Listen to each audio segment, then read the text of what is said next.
মনে করেন যে আমাদের টেস্ট পেপার, আমরা সবাই টেস্ট পেপার সলভ করছি না, এটা দিয়েও টেস্ট পেপার সলভ করা যায়। গুগল নোটবুক এলএম নামে একটা সার্ভিস আছে, যেটাতে হচ্ছে আপনি মনে করেন যে আপনি ক্লাস 9 এর একটা বই আপডেট করে দিলেন, ক্লাস 10 এর একটা 9 10 এর বই তো মোটামুটি একই, 9 10 এর বইটা আপলোড করে দিলেন।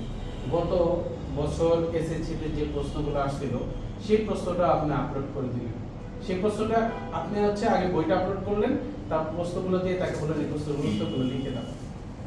আপনি কি কখনো ভাবছেন যে হচ্ছে আপনি এই উত্তরগুলো খুব সহজে পাবেন? ভাবেন না। কিন্তু আপনি যদি তাকে পাঠ্য বইটা দিয়ে দেন এবং আপনি যদি তাকে গত বছরের এসএসসি এর প্রশ্নটা দিয়ে দেন, তাহলে কিন্তু সে ওই প্রশ্নের উত্তরগুলো ওই বই থেকে লিখে দিবে। আপনার 7 দিন কিংবা 10 দিনের পরিশ্রম সে মাত্র কয়েক মিনিটে শেষ করে নেবে। এই জন্য হচ্ছে এআই কে আমরা ভালোভাবে আরো কি জোরালো ভাবে কাজে লাগাতে পারি সেটা নিয়ে আসলে আমাদেরকে কাজ করতে হবে। এটা কি পিডিএফ আকারে দিতে হবে না ছবি আকারে? এটা আমরা যখন ব্যবহারিক ক্লাসে যাব তখন আমরা দেখব। এটা আপনি ভিডিও আকারে দিতে পারেন, অডিও আকারে দিতে পারেন, পিডিএফ আকারে দিতে পারেন, টেক্সট আকারে দিতে পারেন। আমরা যেরকম মেইল পাঠাতে পারি যেসব ফরম্যাটে, সেই সব ফরম্যাটগুলো এখানে সাপোর্ট করে।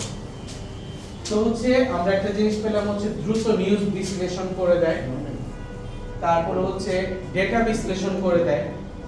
আমি যত ডাম্পিং ডেটা দিলাম সেখান থেকে ডেটাটা বিশ্লেষণ করে দিল, এবং এটা একটা সহায়ক টুলস।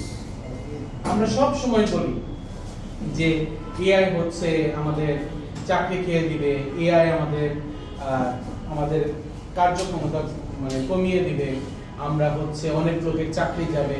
কিন্তু আমি সবশেষ জিপির একটা ইন্টারভিউ করছিলাম, ওখানে টেলিনট থেকে একজন আসলো, যে তারা বলতেছে হচ্ছে বিশ্ব জুড়ে সবাই বলতেছে চাকরি যাবে চাকরি যাবে, কিন্তু আমরা কখনোই বলছি না আমরা আমাদের কর্মীদের ছাঁটাই করব। তারা বলছে যে আমরা আমাদের কর্মীকে দক্ষ করে তুলব। যেমন হচ্ছে আমি মাঝে মাঝে বিভিন্ন ধরনের শর্ট ভিডিও দিই, কিন্তু ওখানে কিন্তু আমি একটা ডায়লগ দিয়েছিলাম যে এআই কখনো আমাদের রিপ্লেসমেন্ট